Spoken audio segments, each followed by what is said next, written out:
여러분, 가족이라는 울타리는 참으로 견고해 보이지만 사실은 믿음이라는 아주 얇은 실로 연결되어 있을 뿐이라는 것을 아시나요? 그 실이 욕망이라는 불길에 닿는 순간 허무하게 타버리고 나면 남는 것은 남보다 못한 증오와 경멸뿐이라는 사실을 말이죠. 오늘 들려드릴 이야기는 피를 나눈 자매가 어떻게 서로의 가슴에 씻을 수 없는 난도질을 하게 되었는지, 그리고 돈과 조건이라는 괴물이 어떻게 화목했던 한 가정을 지옥으로 만들었는지에 대한 아주 서늘하고도 슬픈 기록입니다. 이야기의 시작은 평범하고도 따뜻한 풍경에서 출발합니다. 여기 영숙 씨라는 여자가 있습니다. 그녀에게는 눈에 넣어도 아프지 않은 딸 지은이가 있었죠. 지은이는 대학 시절부터 5년이라는 긴 시간을 한 남자와 만나왔습니다. 남자의 이름은 민재, 직업은 세무사였고 성실하고 싹싹한 성격 덕분에 영숙 씨 마음에 쏙 드는 예비 사위였답니다. 5년이라는 시간은 결코 짧지 않았기에 민재는 이미 영숙 씨 집안의 식구나 다름없었습니다.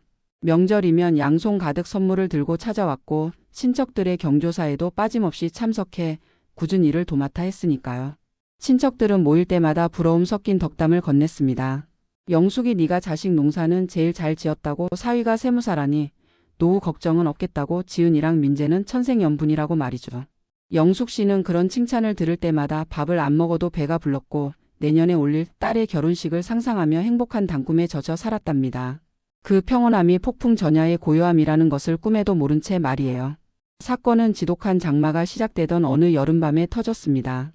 자정이 넘은 시각, 딸 지은이가 빗물인지 눈물인지 모를 것으로 범벅이 된 채 집으로 들어왔습니다. 평소 침착하고 이성적이던 딸이 현관에 주저앉아 짐승처럼 울부짖는 모습을 보며 영숙 씨는 직감했습니다. 무언가 잘못되어도 단단히 잘못되었다는 것을요. 영숙 씨는 떨리는 손으로 딸을 안아주며 무슨 일이냐고, 민재랑 싸웠냐고 물었지만 딸의 입에서 나온 말은 영숙 씨의 상상력을 비웃듯 잔인하고 충격적이었습니다. 민재가 바람을 피우고 있다는 것, 그리고 그 상대가 다름 아닌 영숙 씨의 막내 여동생, 미영 씨의 둘째 딸이자 지은이의 사촌 동생인 소라라는 사실이었습니다. 영숙 씨는 순간 귀에서 삐소리가 들리며 세상이 멈추는 것 같았다고 합니다. 조카라니요? 내 동생의 딸이라니요? 어릴 때부터 지은이가 친동생처럼 놀아주고 용돈을 쥐어주며 예뻐했던 그 소라가 언니의 남자를, 그것도 결혼을 약속한 남자를 만난다는 게 가당키나 한 일입니까? 영숙 씨는 딸의 말이 믿기지 않아 몇 번이나 되물었지만 딸이 내민 증거들, 휴대폰 속에 담긴 두 사람의 다정한 사진과 입에 담기 힘든 애정 표현들이 담긴 메시지들은 움직일 수 없는 진실을 말하고 있었습니다. 분노보다 더 큰 것은 배신감이었습니다. 영숙 씨는 그 길로 밤을 새우고 날이 밝자마자 동생 미영 씨를 불러냈습니다. 영숙 씨는 생각했습니다. 동생은 모르고 있을 거라고 알았다면 가만히 있지 않았을 거라고, 동생도 이 사실을 알면 기절초풍하며 미안해할 거라고 믿었습니다. 평생을 언니인 자신에게 의지하며 살아왔고 형편이 어려울 때마다 영숙 씨가 발벗고 나서서 도와줬던 동생이었으니까요. 영숙 씨는 동생을 만나면 일단 진정시키고 이 사태를 어떻게 수습할지, 그 미친놈을 어떻게 응징하고 조카를 그 구렁텅이에서 빼낼지 의논하려 했습니다. 하지만 약속 장소인 카페에 나타난 동생 미영 씨의 표정은 영숙 씨의 예상을 완전히 빗나갔습니다. 죄책감에 고개를 숙이고 있을 줄 알았던 동생은 너무나 태연하게, 심지어 약간의 귀찮음이 묻어나는 표정으로 커피를 마시고 있었으니까요. 영숙 씨가 떨리는 목소리로 자초지종을 따져 물었을 때 동생의 입에서 나온 첫 마디는 영숙 씨의 가슴에 대못을 박았습니다. 언니, 그래서 어쩌라고? 이미 서로 좋아서 죽고 못 산다는데 내가 무슨 수로 말려? 영숙 씨는 자신의 귀를 의심했습니다. 미안하다, 죽을 죄를 지었다, 내가 자식 교육을 잘못 시켰다며 빌어도 모자랄 판에 어쩌라고라니요. 영숙 씨가 피를 토하는 심정으로 소리쳤습니다. 이게 사람이 할 짓이냐고, 지은이가 소라를 어떻게 챙겼는데, 우리가 너희 식구한테 어떻게 했는데 이럴 수 있냐고, 당장 그놈이랑 헤어지게 하라고 악을 썼습니다. 그러자 동생은 차갑게 식은 눈으로 언니를 똑바로 쳐다보며 말했습니다. 마치 오랫동안 준비해온 말을 뱉어내듯이 말이죠. 언니, 냉정하게 따져보고 얘기를 해. 우리 소라가 꼬신 거 아니야. 그 김서방이 먼저 소라 좋다고 쫓아다닌 거라고. 언니도 알잖아. 지은이보다 소라가 5살이나 어리고 솔직히 인물도 소라가 더 낫다는 거 인정하잖아.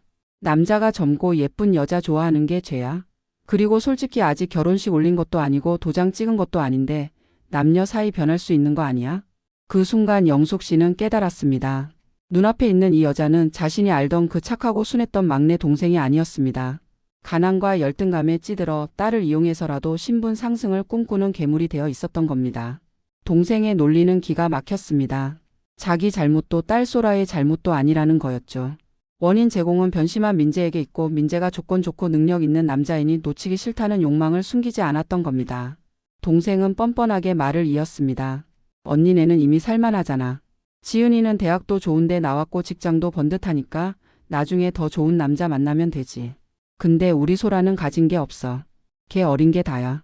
이번에 김서방 놓치면 그런 자리 다시는 못 만나. 언니가 좀 양보했다고 생각하면 안 돼? 조카가 잘 살게 되었다는데 이모가 돼서 축복은 못 해줄 망정 꼭 이렇게 초를 쳐야겠어? 축복이라니요? 조카가 언니의 남자를 뺏어가서 결혼하겠다는데 축복을 하라니요? 이것은 상식을 넘어선 폐륜이었습니다. 동생의 머릿속에는 가족의 돌이나 상처 따위는 없었습니다. 오직 세무사 사위라는 타이틀과 그가 가져다 줄 경제적 이득만이 존재할 뿐이었습니다. 영숙씨네 가족이 누리던 그 윤택함을 이제는 자신이 딸을 통해 누리겠다는 비틀린 보상 심리가 깔려 있었던 겁니다. 영숙씨는 그 자리에서 동생의 뺨을 때리지 못한 것을 후회하며 돌아섰습니다. 말이 통하는 상대가 아니라는 것을 알았기 때문입니다. 집으로 돌아와 알아놓은 영숙씨는 배신감에 치를 떨며 민재에게 전화를 걸었습니다. 적어도 그놈은 일말의 양심이라도 있겠지, 무릎 꿇고 빌기라도 하겠지 싶어서요.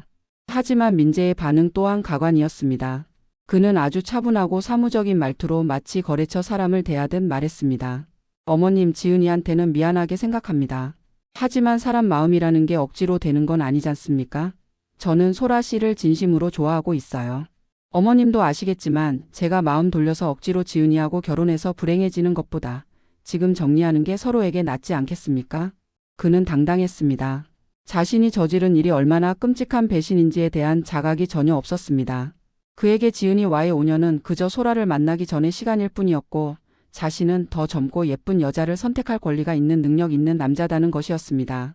그는 심지어 가족끼리 얼굴 붉히지 말고 좋게 좋게 정리합시다라는 말로 영숙 씨의 마지막 이성마저 끊어놓았습니다. 이제 이 집안은 걷잡을 수 없는 막장의 소용돌이 속으로 빠져들었습니다. 영숙 씨는 친척들에게 이 사실을 알렸습니다.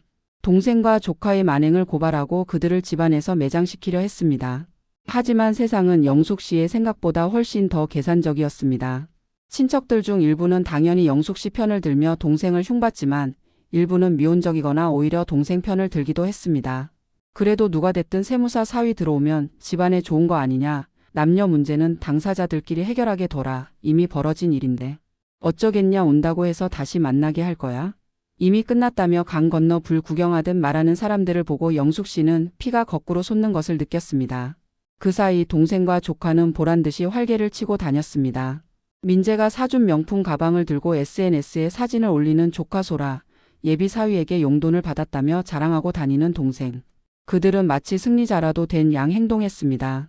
지은이가 밥도 못 먹고 피골이 상접해가는 동안 그들은 호텔 뷔페에서 웃으며 식사하는 사진을 프로필에 걸어두었습니다. 그것은 단순한 과시가 아니라 영숙 씨와 지은이를 향한 명백한 조롱이었습니다. 영숙 씨는 며칠 뒤 다시 동생을 찾아갔습니다. 이번에는 사정이 아니라 경고를 하기 위해서였습니다. 너 정말 이 결혼 시킬 거니? 내 눈에 흙이 들어가도 그 꼴은 못 봐. 그놈이 우리 집에 인사 온 게 몇 년인데 친척들이 다 아는 예비 사위였는데 내가 그놈을 사위로 들이면 사람들이 너를, 소라를 뭐라고 생각하겠어? 창피하지도 않니? 그러자 동생은 도끼 어린 눈으로 대꾸했습니다. 창피? 언니는 배부른 소리 하고 있네. 돈 없어서 무시당하는 게 더 창피한 거야. 언니는 시집 잘 가서 평생 손에 물 안 묻히고 살았지? 나는 평생 언니 눈치 보면서 언니가 입다 버린 옷 얻어 입으면서 살았어. 내 딸은 그렇게 안 살게 할 거야. 욕? 먹으라고 해. 욕 먹어도 벤츠 타고 다니는 게 낫지. 칭찬받으면서 버스 타고 다니는 거 신물나. 동생의 마음속 깊은 곳에는 영숙 씨에 대한 해묵은 열등감과 피해의식이 자리 잡고 있었던 겁니다. 언니의 불행이 곧 나의 행복이 되는 그 뒤틀린 심리가 이번 사건을 통해 폭발한 것이었죠. 동생에게 민재는 단순한 사윗감이 아니라 언니를 이길 수 있는 유일한 트로피이자 무기였던 것입니다. 결국 영숙 씨는 동생에게 절연을 선언했습니다. 다시는 내 앞에 나타나지 말라고, 내 장례식장에도 오지 말라고 저주를 퍼부었습니다. 하지만 동생은 눈 하나 깜짝하지 않고 어차피 언니 안 봐도 아쉬울 거 없어. 우리 사위가 용돈 넉넉히 주니까라며 비웃음을 남기고 떠났습니다. 가장 불쌍한 건 지은이었습니다. 사랑했던 남자와 가장 믿었던 사촌 동생, 그리고 이모에게 동시에 난도질당한 지은이는 사람에 대한 불신으로 방문을 걸어 잠그고 치과에 들어갔습니다. 5년이라는 시간 동안 쌓아온 추억들이 오물처럼 느껴져 구토를 했고 밤마다 악몽에 시달려야 했습니다. 엄마인 영숙 씨가 해줄 수 있는 건 문 밖에서 딸의 울음소리를 들으며 가슴을 치는 것뿐이었습니다. 시간이 흘러 들리는 소문에 의하면 동생네는 정말로 결혼을 준비한다고 합니다. 갑자기 여자가 바뀐 이유를 알게 된 민재의 부모님도 처음엔 반대했지만 아들이 죽어도 그 여자랑 하겠다니 어쩌겠냐며 그리고 며느리 될 아이가 싹싹하고 예쁘다며 받아들이는 분위기라고 합니다. 피해자인 영숙 씨네 가족만 지옥 속에 남겨두고 가해자들은 그들만의 천국을 건설하고 있는 셈이죠. 영숙 씨는 가끔 생각합니다. 만약 내가 동생을 덜 도와줬더라면, 내가 동생 앞에서 덜 행복해 보였더라면 이런 일이 없었을까? 하지만 이내 고개를 젓습니다. 악마는 틈을 보고 들어오는 법이니까요. 민재라는 틈, 그리고 동생의 욕망이라는 틈이 만나 만들어낸 이 괴물 같은 상황은 어쩌면 예고된 비극이었을지도 모릅니다. 지금도 영숙 씨의 집 거실에는 가족 사진이 걸려 있습니다. 그 속에는 환하게 웃고 있는 영숙 씨 가족과 그 옆에 서 있는 동생네 가족 그리고 민재가 함께 있습니다. 행복해 보이는 그 사진이 이제는 가장 끔찍한 호러 영화의 포스터처럼 보입니다. 영숙 씨는 그 사진을 떼어내 버리려다 차마 그러지 못하고 멍하니 바라보곤 합니다. 찢겨나간 것은 사진이 아니라 우리 가족의 영혼이라는 것을 뼈저리게 느끼면서 말이죠. 여러분, 피는 물보다 진하다고 합니다. 하지만 때로는 그 피가 섞여 있다는 사실이 더 잔인한 흉기가 되기도 합니다. 남이라면 안 보고 살면 그만이지만 가족이기에 끊어내려 해도 그 흉터가 곪고 썩어 문드러질 때까지 서로를 파괴하니까요. 과연 동생은, 소라는 그리고 민재는 그들의 바람대로 행복해질 수 있을까요? 남의 눈에 피눈물 흘리게 하고 얻은 행복이 얼마나 갈지 영숙 씨는 두 눈 뜨고 지켜볼 생각이라고 합니다. 그것만이 무너진 딸을 지키고 스스로를 버티게 하는 유일한 도끼이자 힘이기 때문입니다. 오늘도 영숙 씨는 잠든 딸의 머리맡에서 기도합니다. 제발 이 지옥 같은 시간이 지나가기를, 그리고 언젠가 저들이 뿌린 대로 거두는 날이 오기를. 하지만 마음 한구석에는 여전히 지울 수 없는 의문이 남습니다. 도대체 가족이란 무엇인가? 욕망 앞에서는 부모 형제도 없는 짐승의 세계와 다를 바 없는 것인가? 답 없는 물음만이 공허하게 메아리치는 밤입니다.